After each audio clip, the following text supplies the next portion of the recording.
तो आज हम वेंटिलेशन का लेके एक तो प्रॉब्लम का सॉल्व करेंगे। प्रॉब्लम तो लिखा है, उसको सॉल्व भी किया है, उसको हम डिस्कस करेंगे। ये बोलने से पहले हम बोल देते हैं कि ये जो क्वेश्चन है, ये क्वेश्चन 2002 साल में 2011 साल में फर्स्ट क्लास एग्जाम में पढ़ा था। बहुत ही इजी क्वेश्चन है, खाली फॉर्मूला जानना है। तो अभी तो एमसीक्यू का क्वेश्चन आता है, उसका कोई पार्ट पढ़ सकता है, टोटल मैथ नहीं गिरेगा। और जो कोल माइनर्स नहीं है, जो पर्सनल लाइन में नहीं है, तो पर भी जानना जरूरी है कि हम लोग कैसे खर्चा करता है, कहाँ हम लोग का क्या कैसे खर्चा होता है, कॉलेज कैसे चलता है, उसमें से कौन चीज क्या है, इसका जानकारी रखना सबके लिए जरूरी है। विशेषकर से माइंड्स में जो काम करता है उसके लिए तो ये इम्पोर्टेंट है ही। तो हर दिन हम वीडियो लेके आते हैं और आप लोग को हमारा कृपा अनुरोध है कि हमारा ये जो माइनिंग चैनल है यूट्यूब में, माइनिंग जयदेव, इसको जरूर सब्सक्राइब कीजिए, हमारा उत्साह बढ़ाइए। और हम gas testing, mining, government, second class, first class सब सब्जेक्ट पढ़ाता है, सर्वे कॉम्पिटेंसी। तो हमारा ये नंबर है 7098893943, इसमें हमको कांटेक्ट कीजिए, हम पढ़ाएंगे।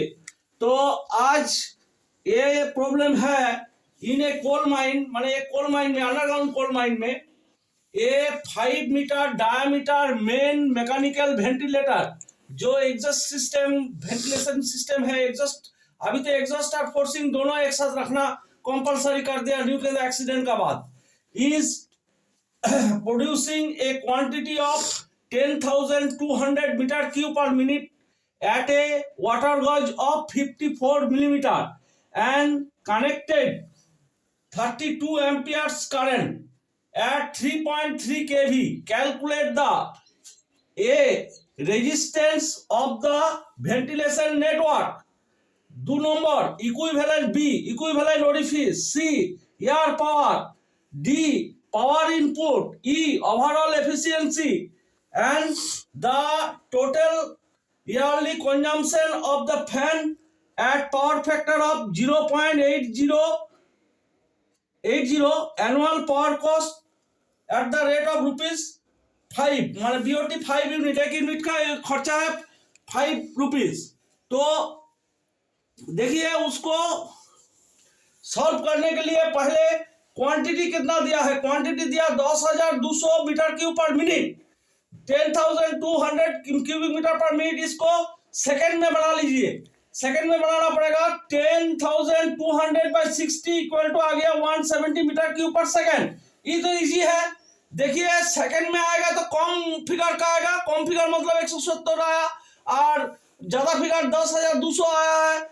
तो मीटर क्यूब पर जब ये रहेगा, आपको मिनट रहेगा तो ज्यादा वैल्यू रहेगा, और कम वैल्यू में मीटर क्यूब पर सेकंड रहेगा। तो मिनट से सेकंड करने के लिए 60 देके भागा करना पड़ेगा।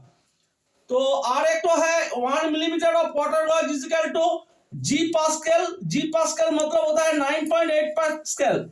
Hence 54 millimetre equal to 54 into 9.8 equal to 5 to 9.2 pascal होगा। तो इसका बारे में, मिलीमीटर ऑफ वाटर गॉज के बारे में थोड़ा सा हम बता देता है कि 1 millimetre of water gauge actually जो फैन घर है वहां पर एक तो वाटर गॉज यूट्यूब का लगा रहता है, जिसमें से क्या होता है, एक तो माइन का पार्ट से घुसा रहता है, एक तो सरफेस में उन्मुक्त रहता है। तो ये दोनों में पानी रखा जाता है।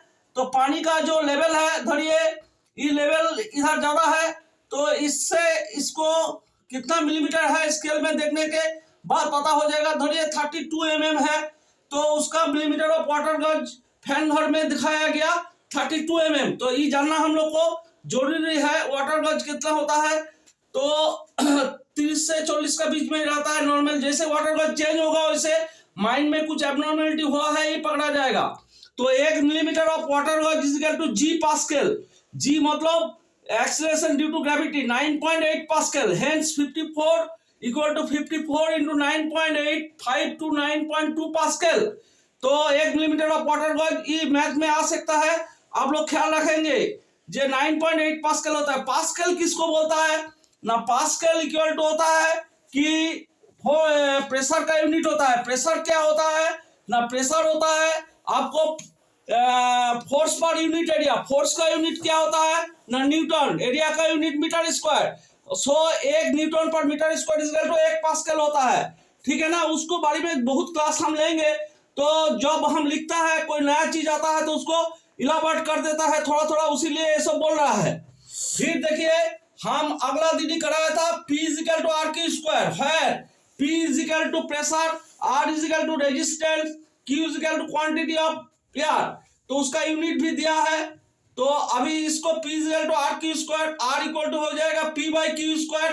तो P का वैल्यू दिया हुआ है 529.2, 529.2, और Q का वैल्यू 170 निकाला आप लोग, वो भागा करके तो दोनों भागा कर देंगे तो आ जाएगा 0.0183 NS square n to the power -8। कल ही हम दिखाया था जे PR का यूनिट होता है NS square m to the power -8, और कोएफिशिएंट ऑफ फ्रिक्शन का यूनिट होता है NS square m to the power -4। तो ये दोनों आप लोग याद रखेंगे। इक्विवेलेंट ओरिफिस उसका फार्मूला होता है 1.19 by root over of R, तो उसको हो गया 1.19 by root over of R resistance जो है वो दे दिया, तो हो गया 8.8 मीटर स्क्वायर। इक्विवेलेंट ओरिफिस के बारे में थोड़ा क्लास लेना पड़ेगा, वो क्लास हम बाद में लेंगे। तो अभी सोचिए कि इक्विवेलेंट एरिया ओरिफिस का एरिया में आएगा। और फिर एयर पावर का फॉर्मूला है, फॉर्मूला थोड़ा देख लेंगे आप लोग, मुखस्त रखेंगे। P Q into 10 to the power -3, P मतलब हो गया प्रेशर, 529.2 इंटू 170 हो गया आपको क्वांटिटी, और 10 टू द पावर 3 फॉर्मूला से आता है, तो वो हो जाएगा 89.96 किलोवाट। फिर पावर इनपुट उसका फॉर्मूला है √3 VI cos phi, तो √3 का वैल्यू है 1.732, V का वैल्यू है दिया है, देखिए 3.3 kV दिया है, 3.3 मैकेनिकल वेंटिलेटर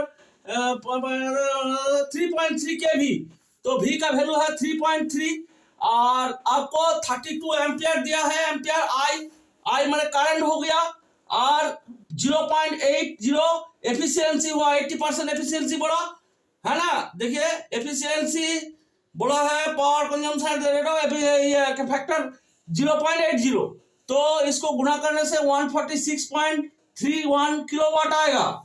तो एनुअल पावर कॉस्ट कितना आएगा ना, आपको जो पावर इनपुट है, पावर इनपुट कितना है 146.31, 24 दिन में, हर दिन 24 घंटा के लिए 24 आया है, और 365 दिन के लिए 365 दिन आया है, और 5 रुपया करके बोला है यहाँ पर, तो 5 रुपया आया, उसको गुणा कर देंगे तो आ जाएगा 64,08,378 रुपया।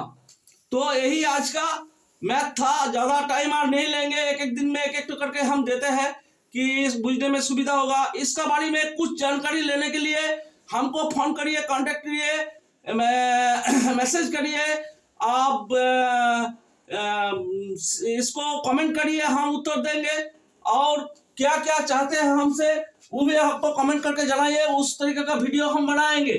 तो देखिए यहाँ देखने से सेकंड क्लास फर्स्ट क्लास परीक्षा देने में, ओवरमैन माइनिंग परीक्षा देने में कोई असुविधा नहीं होगा, ये हम गारंटी का साथ कहते हैं। खाली बस आप लोग हमारा सब्सक्राइब करिए, हमको हौसला बढ़ाइए, और हमसे कांटेक्ट में रहिए, और कोई भी प्रॉब्लम आएगा तो हम सॉल्व करेंगे। हम शुद्ध वीडियो नहीं बनाता है, ये कंपनी को सेवा देने के लिए हम रेडी है।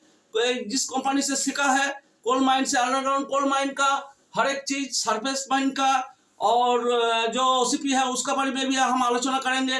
तो माइन से रिलेटेड कोई भी क्वेश्चन आप लोग कर सकते हैं। तो आज ज्यादा नहीं बकेंगे, आप लोग को सबको हमारा शुभकामनाएं देते हुए आज का वीडियो को यही हम विराम देते हैं।